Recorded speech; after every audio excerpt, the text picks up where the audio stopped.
Emergency के अंदर जो मैंने यातनाएं सही थी उसका मुझे कोई मिला नहीं। मैं दर्पण अखबार बेचा करता था। मैं महसूस तो बहुत कुछ कर रहा हूँ कि मैं पार्टी से इतना पुराना जुड़ा हुआ हूँ, लेकिन मुझे पार्टी ने कभी महत्व नहीं दिया। हरियाणा के पूर्व मुख्यमंत्री मनोहर लाल खट्टर भी आपको जानते हैं, देश के प्रधानमंत्री के साथ भी आपकी फोटो है। दोनों जानते हैं, सारे जानते हैं मेरे को।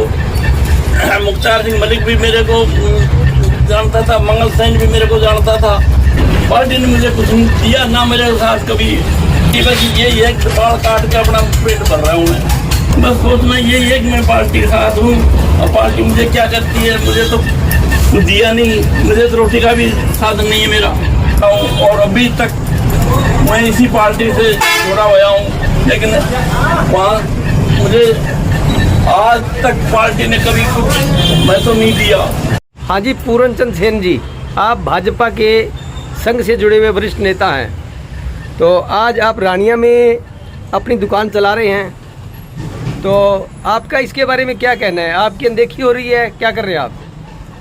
मैं संघ से पहले देखो गौ हत्या आंदोलन से जुड़ा हुआ हूँ संघ से, और नई दिल्ली रहता था मैं बीके दत्त कॉलोनी में, और वहीं से मैं संघ में भी और बीजेपी नहीं थी जनसंघ से चला हूँ मैं। लाल कृष्ण आडवाणी दिल्ली प्रदेश जनसंघ के अध्यक्ष हुआ करते थे, विजय कुमार मल्होत्रा कार्यकारी पार्षद हुआ करते थे, और केदारनाथ साहनी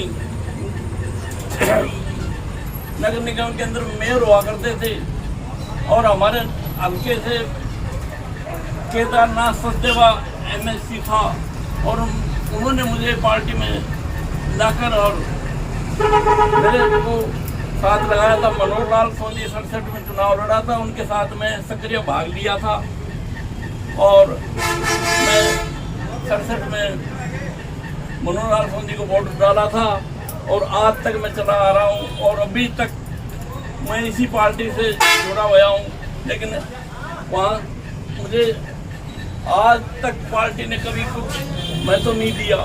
जबकि मैं लाल कृष्ण आडवाणी के साथ जेल भी गया हूँ 12 अगस्त को, और 67 में गौ हत्या आंदोलन के अंदर भी मैं बहुत नई दिल्ली संसद मार्ग के ऊपर कामराज नाटक की कोठी के ऊपर था। कितनी उम्र हो चुकी है बाबूजी आपकी? मेरी 75 साल 74 साल का हो चुका हूँ मैं। तो पार्टी से अब कब जुड़े, संघ से? संघ से मैं 65-66 से जुड़ा हूँ। और किस पदों पर रहे हो आप? मैं बस जिला उप प्रधान तक गया हूँ यहाँ हरियाणा में। अच्छा, अब सेंटर में भी बीजेपी की सरकार है और स्टेट में भी है, तो आपको कभी कोई निमंत्रण वगैरह कभी किसी को अयोध्या पे पहुँचाया है? नहीं, किसी ने नहीं पूछा मेरे को। आप कैसा महसूस कर रहे हैं? मैं महसूस तो बहुत कुछ कर रहा हूँ कि मैं पार्टी से इतना पुराना जुड़ा हुआ हूँ, लेकिन मुझे पार्टी ने कभी महत्व नहीं दिया। तो अब क्या सोच रहे हैं आप? मैं यही सोच रहा हूँ मैं पार्टी के साथ रहूँगा, और लोगों को भी, अपना परिवार को पार्टी के साथ जोड़ रखा है, और परिवार के अलावा मैं और लोगों को भी पार्टी में जोड़ रखा है, और लोगों को भी मैं इस पार्टी के बारे में नीतियों से अवगत कराता रहता हूँ। ये पार्टी अच्छी है, पर मुझे पार्टी ने कभी कुछ नहीं महत्व दिया। मैं अच्छी इसलिए मान रहा हूँ कि इसमें राष्ट्रीयता की भावना है। मैं उस वक्त राष्ट्रीय भावना उन पर होकर इस पार्टी में शामिल हुआ था। तो आपके लिए पार्टी ने क्या किया? पार्टी ने मुझे कुछ नहीं दिया ना मेरे साथ कभी। अच्छा, मैं बम्बई तक भी जाया था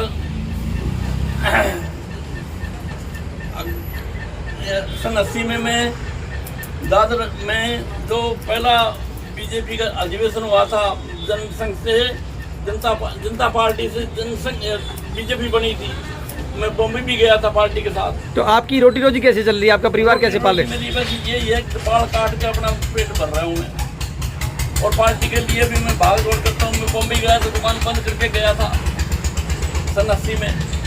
मैं बच्चे छोटे थे, लेकिन पार्टी वालों ने कहा कि तेरे को चलना पड़ेगा बम्बई, तो मैं बम्बई भी गया था और दुकान बंद करके गया था। 5 दिन दुकान बंद रही थी मेरी। हरियाणा के पूर्व मुख्यमंत्री मनोहर लाल खट्टर भी आपको जानते हैं, देश के प्रधानमंत्री के साथ भी आपकी फोटो है।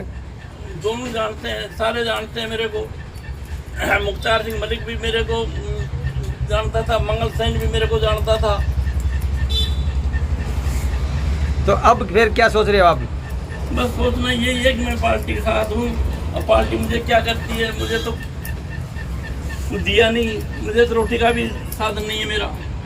तो आपको पेंशन तो मिल रही है नहीं मिल रही? पेंशन तो बस वो 3000 मिलती है, लेकिन एक पेंशन इमरजेंसी के अंदर जो मैंने यातनाएं सही थी उसका मुझे कोई मिला नहीं। मैं दर्पण अखबार बेचा करता था, पुलिस वालों ने मेरे को पकड़ लिया था, तो मैंने मेरे मुंह में खा गया था वो पेपर, वरना मैं मारा जाता उस दिन। अच्छा, वो अखबार कौन सा था? किस? दर्पण पेपर था। पुलिस वालों ने मेरे को बस में डालते देख लिया, तो उसी वक्त आकर मेरे एक साथी ने मेरे को कहा कि फटाफट मुंह में निकाल, मुंह डाल दे। उस वक्त मुंह में डाल दिया, जब मैं बच गया। उसमें अखबार में ऐसी क्या बात थी? उसमें वो इमरजेंसी की यात्राओं के बारे में लिखते थे और वो हम आपस में पढ़ा करते थे सब वर्कर। मतलब संदेश का वही एक साधन था। हाँ, वो सरकार के खिलाफ हुआ करता था। चलो, बहुत बहुत शुक्रिया आपका, धन्यवाद। और उस वक्त मेरे को बहुत यातनाएं दी थी, पुलिस वालों ने धमकियाँ भी दी थी कि अगर ये पेपर को अगर आगे मिल गया तेरे पास तो तेरे को अंदर कर देंगे। बहुत कुछ मेरे को दिया था।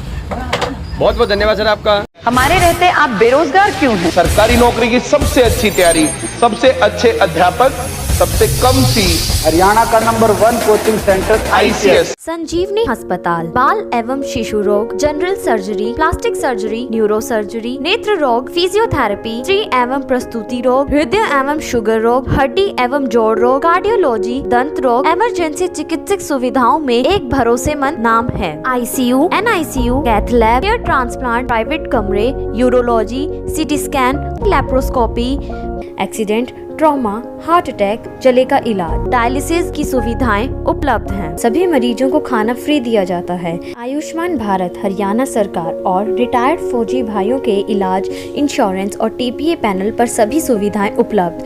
पूछताछ मोबाइल नंबर 7027566691।